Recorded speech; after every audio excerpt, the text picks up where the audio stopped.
हाय दोस्तों, मैं डॉक्टर राम विश्वकर्मा। मेरे यूट्यूब चैनल डॉक्टर राम में आपका स्वागत है। दोस्तों, आज मैं आपको सीबीसी कंप्लीट ब्लड काउंट के बारे में इन डिटेल में बताने वाला हूँ। दोस्तों, तो अपने को ये मालूम है कि दोस्तों ब्लड फॉर्मेशन हमारा ब्लड सेल से, प्रोटीन से और शुगर से बना हुआ है। और चार कंपोनेंट मेनली ब्लड के रहते हैं। पहला है आरबीसी रेड ब्लड सेल, दूसरा है डब्ल्यूबीसी व्हाइट ब्लड सेल, तीसरा है दोस्तों प्लेटलेट और चौथा है प्लाज्मा। तो दोस्तों स्टार्ट करते हैं। हम सीबीसी के बारे में पढ़ रहे हैं तो सीबीसी स्टार्ट करते हैं व्यवस्थित। तो सीबीसी अगर आप जान लेंगे तो दोस्तों कोई भी बीमारी रहे, डेंगू, मलेरिया या कोई बीमारी होने को रहे, बॉडी में स्टार्ट हो रहा है, इन्फेक्शन हो रहा है, कुछ हो रहा है, तो आप व्यवस्थित समझ सकते हैं। इसलिए आप इस वीडियो को बहुत अच्छी तरह के तरीके से देख लेंगे तो दोस्तों बहुत सारे डिसीज के डायग्नोसिस में आपको हेल्प होगा। दोस्तों तो स्टार्ट करते हैं आरबीसी। तो आरबीसी में पहला कंपोनेंट जो है, पैरामीटर है दोस्तों, हेमोग्लोबिन। हेमोग्लोबिन हेमोग्लोबिन दोस्तों, हेमोग्लोबिन का काम क्या है बॉडी में? हेमोग्लोबिन का काम मेनली है कि बॉडी में कहीं भी ऑक्सीजन रहेगा उसको पहुंचाने का काम है। ऑक्सीजन की जरूरत है तो हेमोग्लोबिन से पहुंचता है। तो अगर लो होमोग्लोबिन है, मतलब क्या है, नॉर्मल रेंज कितना है, 11 से अगर कंसीडर कर लो 16 तक का अपना नॉर्मल कंसीडर किया जाता है हीमोग्लोबिन। तो किसी पेशेंट का होमोग्लोबिन लो है तो मेनली क्या रहता है, एनेमिक रहेगा, या उसका ब्लड लॉस होने की वजह से, जैसे कभी कोई प्रॉब्लम रहेगा, ब्लड लॉस हो गया, या उसको विटामिन बी 12 डिफिशियंसी हो गया, आयरन डिफिशियंसी, आयरन कम है बॉडी में, विटामिन बी 12 कम है, फोलिक एसिड कम है, इन सब कारणों से, या पेशेंट बहुत दिन से कुछ खाना वाना नहीं खा रहा तो उसका एचपी काउंट कम हो जाता है। तो ऐसे पेशेंट को हम एनेमिक बोलते हैं। तो एनीमिया के भी बहुत कारण है, उसका अलग वीडियो बनाना पड़ेगा दोस्तों। हम आगे बढ़ते हैं दोस्तों। तो दूसरा क्या है, RBC, total RBC count, red blood cell. RBC का फुल फॉर्म क्या हो गया, रेड ब्लड सेल। तो नॉर्मल कितना रहता है, 3.8 टू 4.8 मिलियन, कितना क्यूबिक पर एमएम करके दोस्तों, इतना रहता है दोस्तों आरबीसी अपना। तो इतना अपना आरबीसी कंसीडर करते हैं दोस्तों।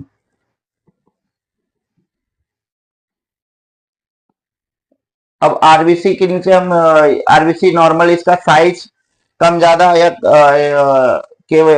कम है कि ज्यादा है वो देखते हैं। तो इसका नॉर्मल रेंज जो आरबीसी का है दोस्तों 3.8 टू 4.8 ना। उसके बाद हम देखते हैं पीसीवी, पैक्ड सेल वॉल्यूम। तो जिस पेशेंट का पैक्ड सेल वॉल्यूम कम रहेगा तो ऐसा पेशेंट क्या होता है, मेनली ऐसा पेशेंट या हो सकता है कि उसको ब्लड लॉस हुआ हो, और या तो हो सकता है उसको मिनरल्स कम हो बॉडी में, विटामिन कम हो। विटामिन कौन सा, विटामिन बी 12, फोलिक एसिड, ये सब बॉडी में कम हो। ऐसे पेशेंट को या सर्जरी हुआ रहता है, ऑपरेशन हुआ रहता है, या कहीं से ब्लड लॉस हुआ रहता है, या तो फिर पैक्सल वॉल्यूम किस पेशेंट का कम होता है, जो पेशेंट को अभी रिसेंटली ज्यादा सलाइन हम चढ़ा दिए, ज्यादा आईवी फ्लूइड चढ़ा दिया, ऐसे पेशेंट का पीसीबी काउंट कम दिखाता है। पीसीबी काउंट ज्यादा किसका दिखाता है दोस्तों, तो पीसीबी काउंट जो नॉर्मल रेंज यहाँ पे दिया रहता है, आप देखते समझ सकते, 35 टू 47।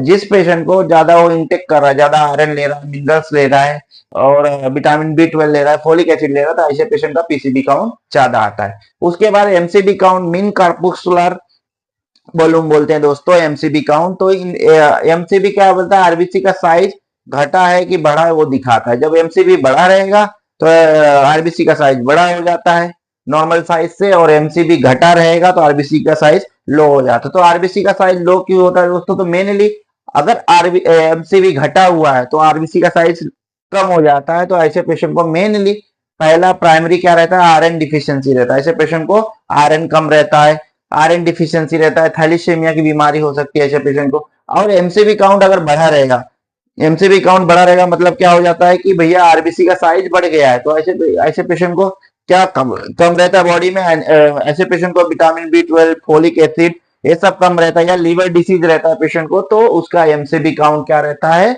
बढ़ा हुआ रहता है, आरबीसी का साइज बढ़ा हुआ रहता है दोस्तों। तो ये हम लोग ने ये पढ़ लिया। अब डब्ल्यूबीसी काउंट क्या होता है दोस्तों, तो डब्ल्यूबीसी काउंट में क्या बोलते हैं, डब्ल्यूबीसी का है व्हाइट ब्लड सेल काउंट। तो normal range white blood cell का कितना है, अगर कोई नॉर्मल का 4,000 से लेके 11,000 पर क्यू तो ये है दोस्तों। तो लेकिन बच्चों में क्या रहता है, यही नॉर्मल रेंज के तहत 4,500 से लेके 17,000 तक का नॉर्मल कंसीडर करते हैं जो छोटे बच्चे रहते हैं। तो इसमें भी डब्ल्यूबीसी काउंट क्या इंडिकेट करता है दोस्तों, तो बॉडी में अगर इन्फेक्शन हुआ रहेगा तो डब्ल्यूबीसी काउंट क्या हो जाएगा, बढ़ जाएगा। उसको क्या करेगा, डब्ल्यूबीसी काउंट बढ़ के उस इन्फेक्शन को खत्म करने की कोशिश करता है। तो इसलिए डब्ल्यूबीसी काउंट बड़ा रहता है तो हम क्या बोलते हैं, बॉडी में इन्फेक्शन हो गया है। और दूसरा क्या है, डब्ल्यूबीसी काउंट अगर लो हो जाएगा तो mainly WBC count dengue fever में पेशेंट को डब्ल्यूबीसी काउंट कम हो जाता है। इसमें भी क्या है, डब्ल्यूबीसी काउंट का अलग अलग काउंट हो जो जिसको डीएलसी बोलते हैं, डिफरेंशिएट लिकोसाइट काउंट। तो डिफरेंशिएट लिकोसाइट में क्या है, न्यूट्रोफिल, लिम्फोसाइट, मोनोसाइट, इयोसिनोफिल और बेसोफिल, ऐसे 5 सेल के टाइप रहते हैं किसका, डब्ल्यूबीसी का। तो न्यूट्रोफिल क्या इंडिकेट करता है, अगर कोई पेशेंट स्ट्रेस में है या ज्यादा टेंशन है तो उसको न्यूट्रोफिल काउंट बढ़ के आएगा, बुखार चढ़ जाएगा, स्ट्रेस की वजह से अगर फीवर आया, बुखार आया। अगर पेशेंट अभी तुरंत इन्फेक्शन हुआ है उसको, जैसे तुरंत बैक्टीरियल इन्फेक्शन हुआ, तो ऐसे पेशेंट का भी न्यूट्रोफिल काउंट बढ़ के दिखाता है। अब न्यूट्रोफिल काउंट तो आप समझ लिए, कभी कोई भी बैक्टीरियल इन्फेक्शन रहेगा तो न्यूट्रोफिल काउंट मेनली बढ़ के दिखाता है। अब लिम्फोसाइट काउंट क्या होता है दोस्तों, तो लिम्फोसाइट काउंट मेनली आपका कोई भी वायरल बीमारी हो गया, चाहे फ्लू हो गया, डेंगू हो गया, या आपको चिकन पॉक्स, स्मॉल पॉक्स, तो उसमें क्या होता है, लिम्फोसाइट काउंट बढ़ के दिखाता है। नॉर्मल रेंज कितना होता है, 20 to 45, तो उससे ज्यादा दिखाता है।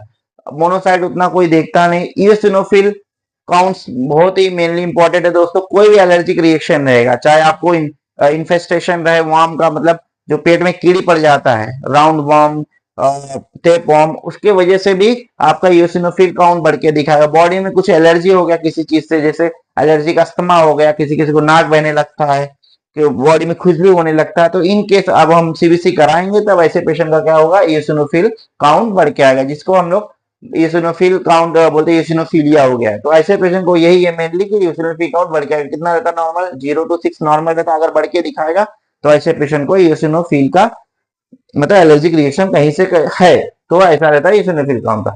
अब बेसोफिल को ज्यादा कोई देखता नहीं है। उसके बाद दोस्तों प्लेटलेट पैरामीटर, तो प्लेटलेट काउंट जो अपना नॉर्मल रहता है 1.5 लाख से 4.5 लाख रहता है, किसमें, सीबीसी में।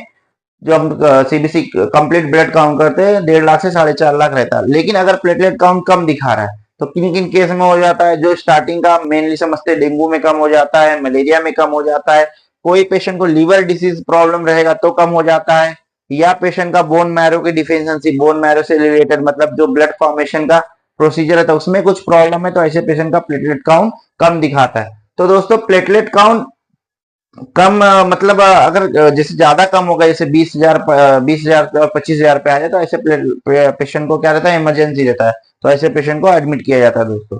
तो प्लेटलेट काउंट, प्लेटलेट का मेनली हमको मालूम है काम क्या है, बॉडी में ब्लड को क्लॉट करने का काम है। अगर हम लोग प्लेटलेट काउंट प्रॉपर नहीं रहेगा तो कहीं से भी ब्लीडिंग हो सकता है, नाक से, पेशाब से, मुंह से, जबड़े से, मसूड़े से, कहीं से भी ब्लीडिंग है। इसलिए प्लेटलेट काउंट जो है बॉडी में नॉर्मल रहना बहुत ही इंपॉर्टेंट है दोस्तों। आई होप आपको इन ब्रीफ में समझ में आ गया रहेगा दोस्तों सीबीसी। इसी तरह के वीडियो के लिए मेरे चैनल को लाइक करें, सब्सक्राइब करें। थैंक यू फॉर वॉचिंग दोस्तों।